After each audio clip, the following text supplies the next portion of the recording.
Thanksgiving has always been loud in my family. Too many voices, too much history pressed into one small Ohio dining room.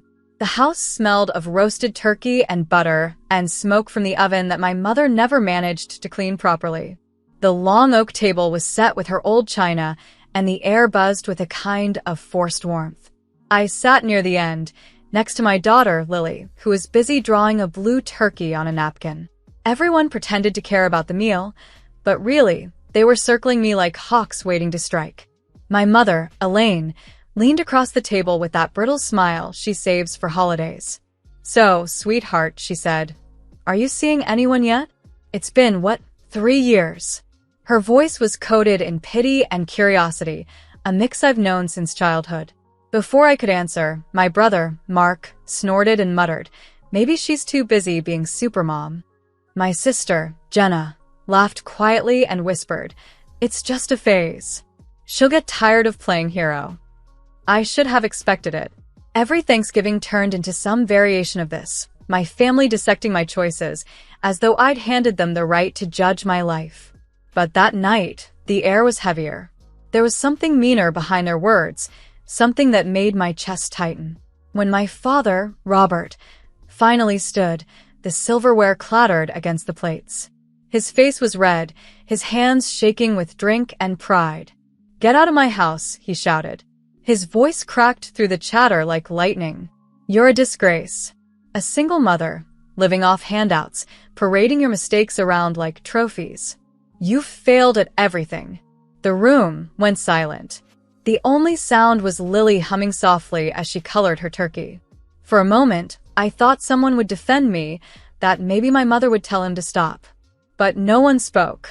They just stared down at their plates, pretending the mashed potatoes were suddenly fascinating.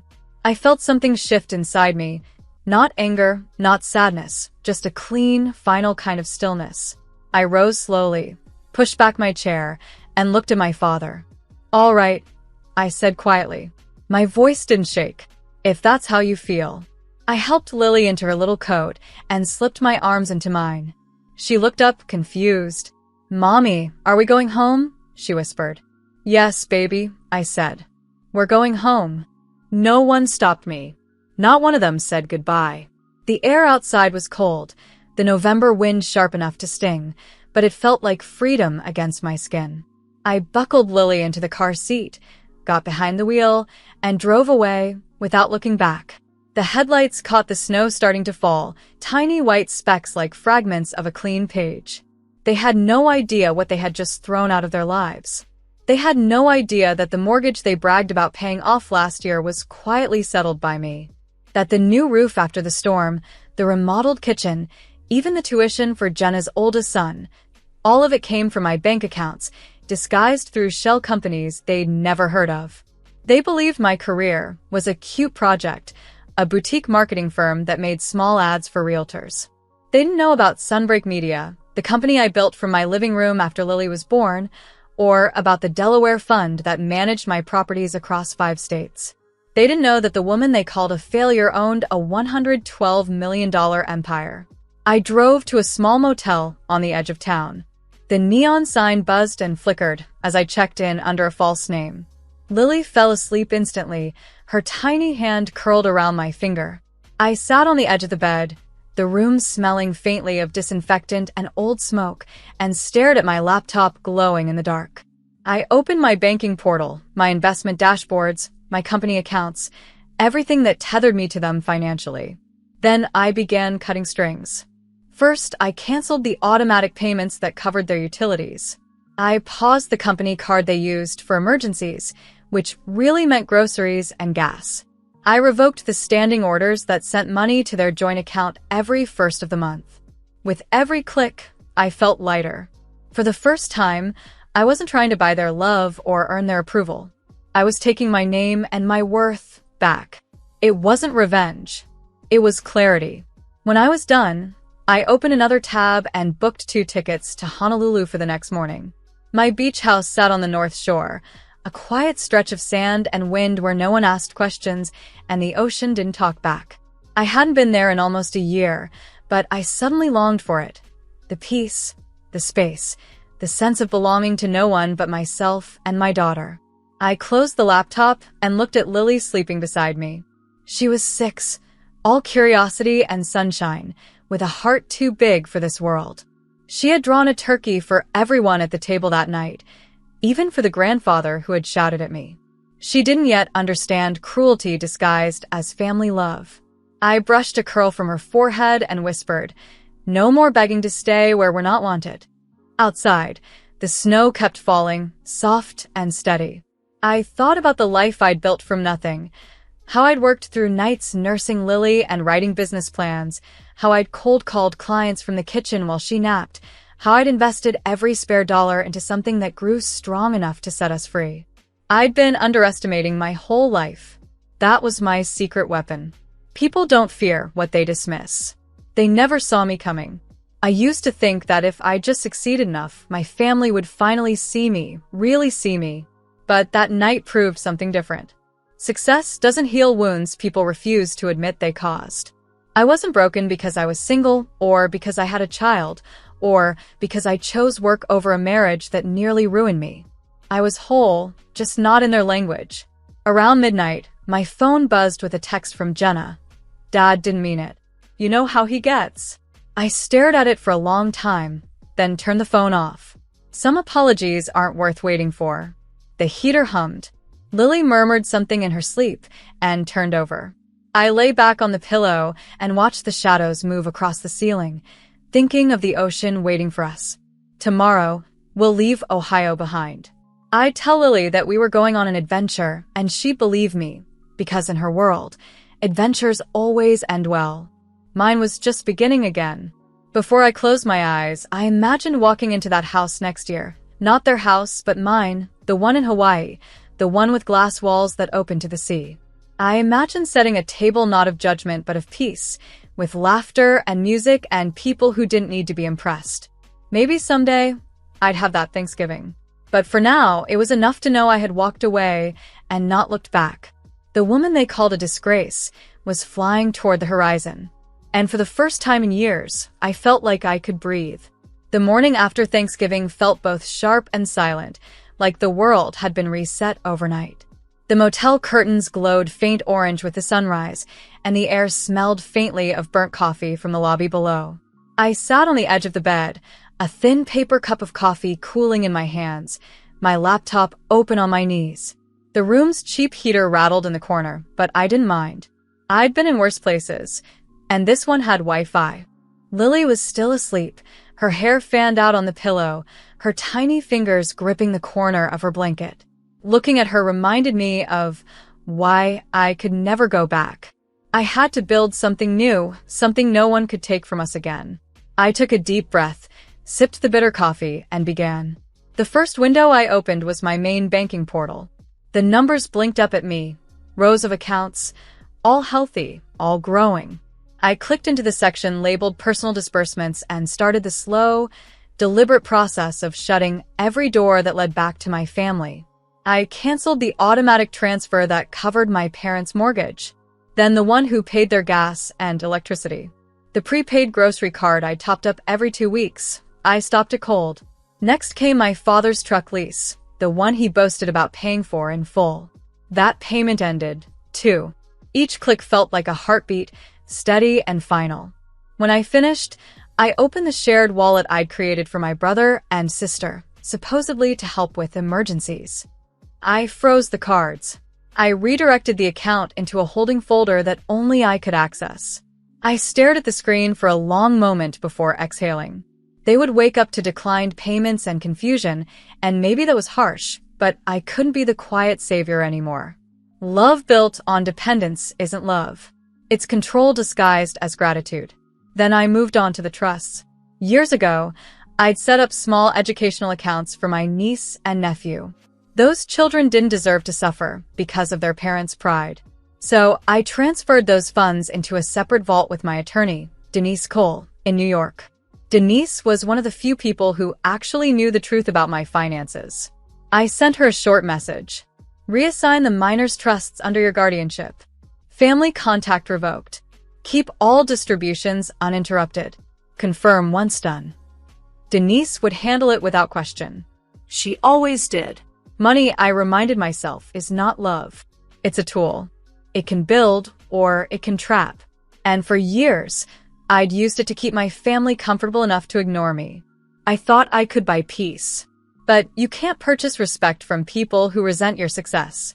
Next, I drafted an email to Tom Harris, my accountant in Denver, a man with a voice like gravel and the moral compass of a mountain. Morning, Tom. Shift $1.8 million from North Shore Homes into a community fund for single parents in Cleveland and Detroit. Anonymous donations only. Set recurring quarterly contributions. No press, no name attached. It wasn't revenge.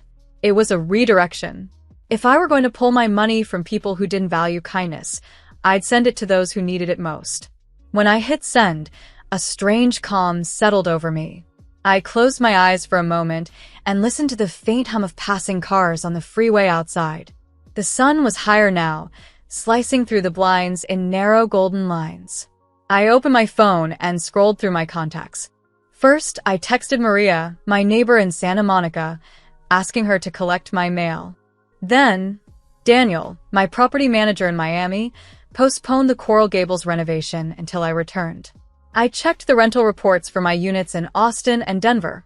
Occupancy was high, tenants were current, and revenue was solid. My empire, as my lawyer once called it, ran like a quiet machine.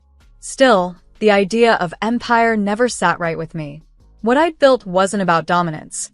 It was about survival. Every property, every business, every dollar I earned was a brick in the wall I'd built to protect my daughter and me. When Lily finally stirred, she sat up, rubbed her eyes, and blinked at me. "Mommy, are we going to the beach house today?" she asked. "Yes," I said, smiling. "Today." She grinned, still half asleep, and curled into my lap. I kissed the top of her head, breathing in the scent of shampoo and innocence. For the first time in months, my chest didn't feel heavy. We left the motel after breakfast, instant waffles and orange juice from a paper cup. At the rental counter, I traded our old car for a sleek black SUV. I loaded our suitcases, the laptop, and Lily's stuffed dolphin into the back. As I slid into the driver's seat, I caught my reflection in the rearview mirror. My eyes looked tired but alive. Driving to the airport, I thought about everything I'd cut off that morning. The guilt came in short, sharp waves. Cutting people loose feels cruel, even when it's necessary.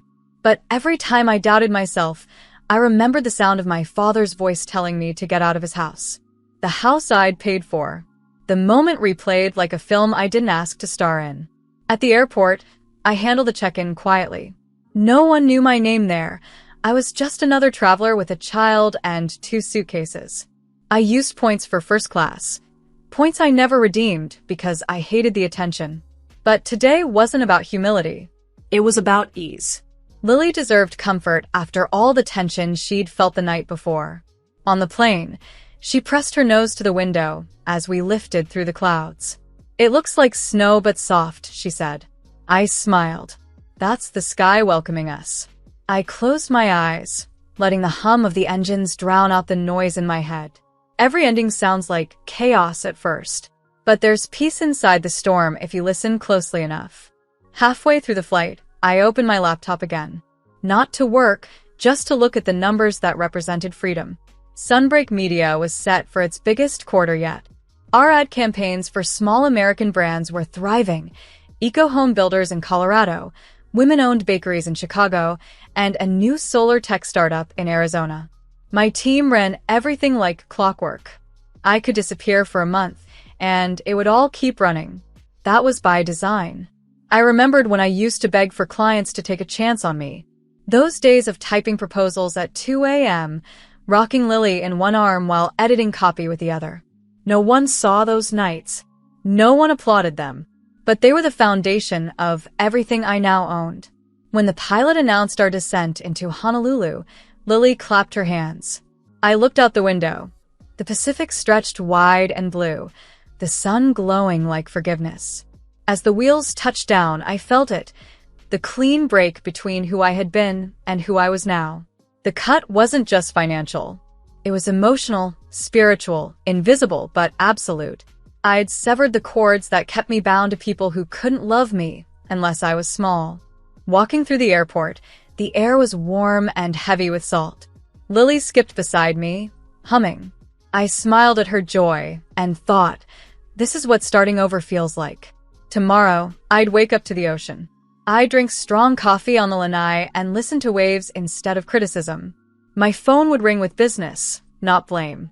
And maybe, for the first time in years, I'd let myself believe that I'd done the right thing. Because sometimes freedom isn't won in battles. Sometimes it's claimed in silence, with a few clicks, a few words, and the courage to walk away. The beach house waited for us like a promise, low, white, and quiet on the north shore of Oahu. When Lily and I arrived, the air smelled of salt and hibiscus. The Pacific stretched wide and glittering, each wave rolling in as if to remind me how small every other problem really was. Inside, sunlight spilled through glass walls onto pale wood floors. Lily ran barefoot from room to room, her laughter echoing off the empty space. I hadn't been here in almost a year, yet the house still felt alive, as if it had been breathing softly in my absence. This was the one place no one in my family knew about, a secret haven built with my own hands and money. I unpacked slowly, moving through the rooms in silence.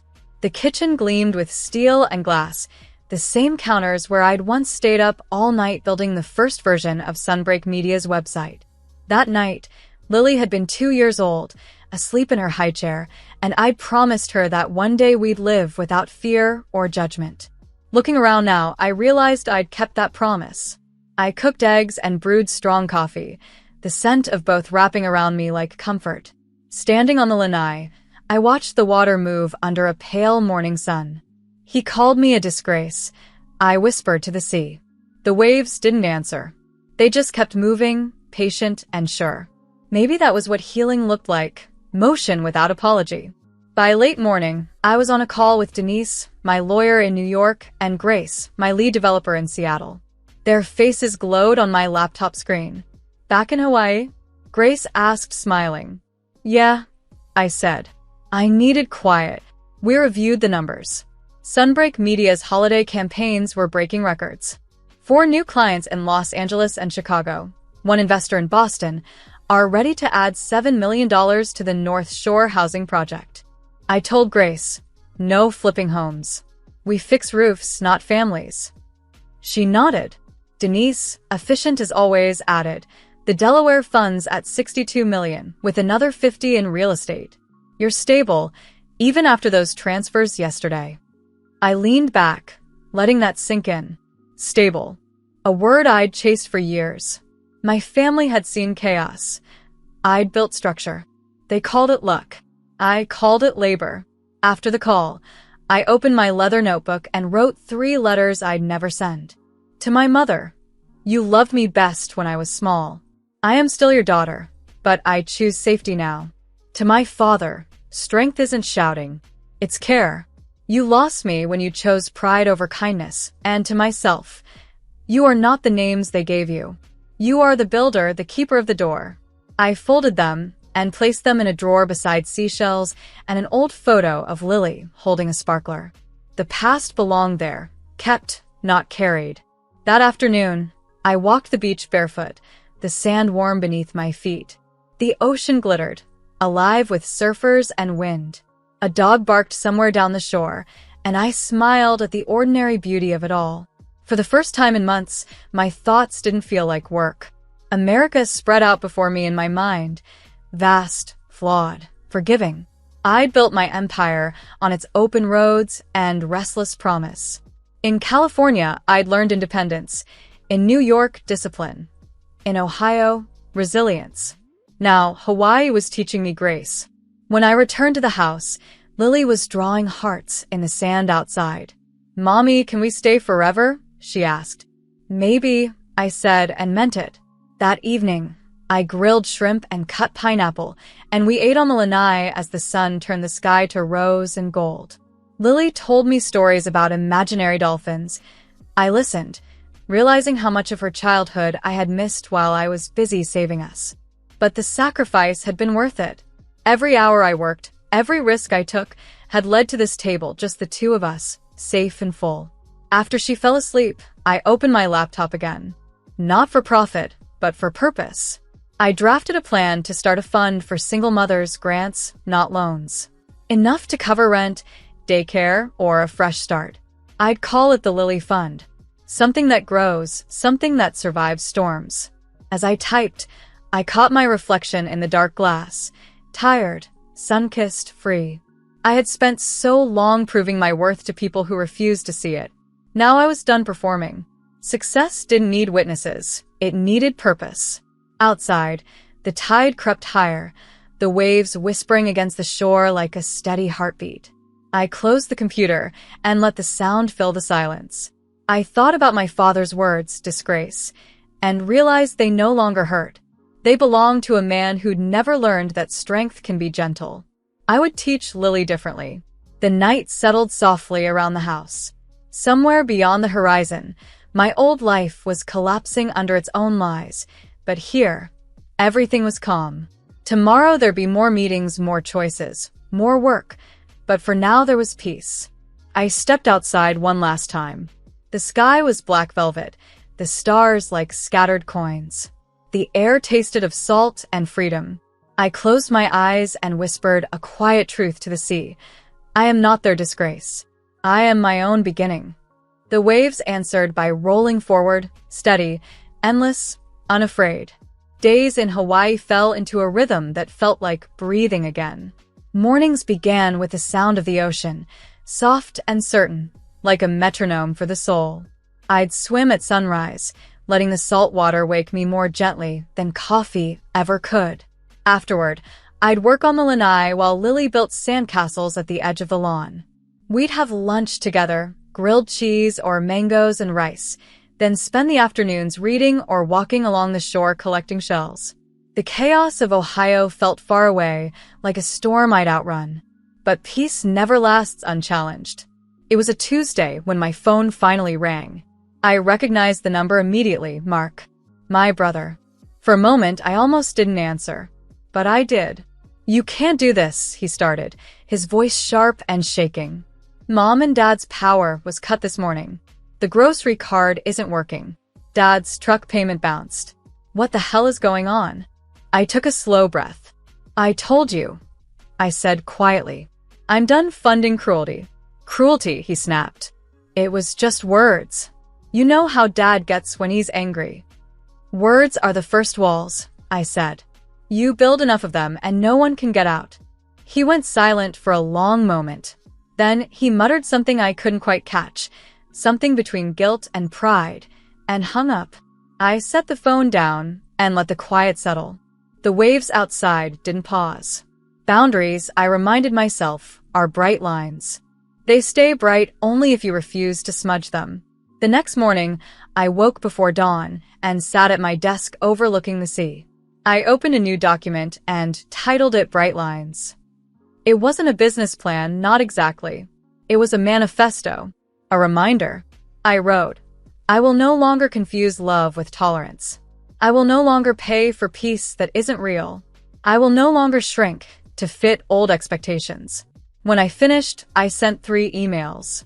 The first went to Denise, instructing her to finalize a $5 million donation split between women's shelters in Los Angeles, Houston, and Atlanta. The second went to Tom, my accountant, asking him to establish a program to buy small homes in Cleveland and Buffalo, fix them, and rent them at fair prices to single parents. The third went to Grace, authorizing an 8% raise across my company and a new childcare stipend for all employees. By lunchtime, the paperwork was already moving. It's funny how power feels when you use it differently, not to protect yourself, but to lift others. For the first time in months, I slept through the night without waking in panic. The next few days were simple, even joyful. I bought Lily a small used guitar from a shop in Honolulu, $120, slightly scuffed but perfect. She spent hours strumming on the porch, singing nonsense songs that sounded like happiness. By the second day, she could play Happy Birthday from memory. Her laugh filled the house, and every note reminded me why I'd chosen this path.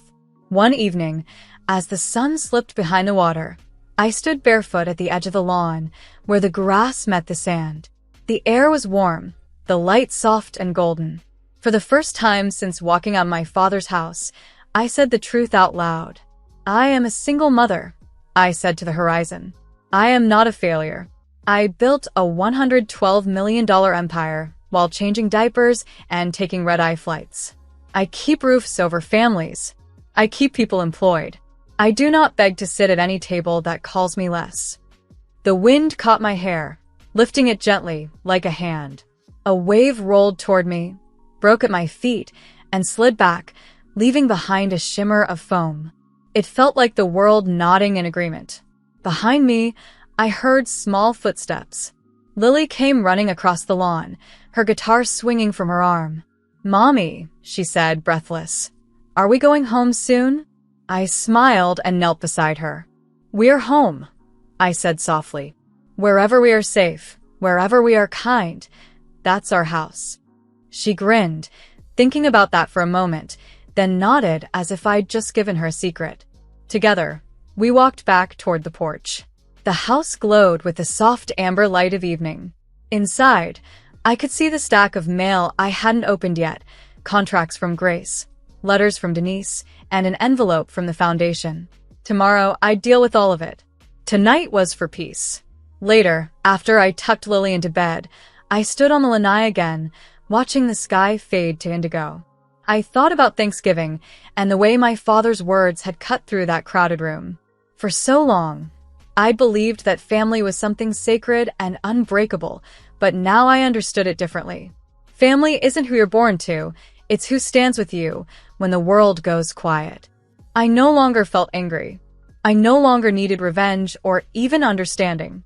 What I wanted was distance, honesty, and space to build something better. Boundaries weren't punishment. They were protection. In the days that followed, I planned our next steps. I scheduled a spring trip to New York to meet new investors and visit Denise in person. Grace was eager to expand Sunbreak Media's housing initiative, and I agreed. We'd bring it to more cities: Baltimore, Kansas City, maybe Dallas. The map of America in my mind looked like a web of possibility, bright threads connecting every place where kindness still had room to grow. Sometimes, at night, I imagine what my parents were saying back in Ohio. Maybe my mother cried when the power shut off. Maybe my father cursed my name. Or maybe, just maybe, they finally realized what they had lost. Either way, it wasn't my burden anymore. You can't teach compassion to people who use love like currency. One Sunday morning, I woke before sunrise and watched the first light hit the ocean. Lily was still asleep, her small body curled beneath a blanket of shells she'd collected. I thought of all the women I'd met through work, mothers who'd fought their way out of impossible situations, women who built lives from ashes. I wasn't alone. I was one of them.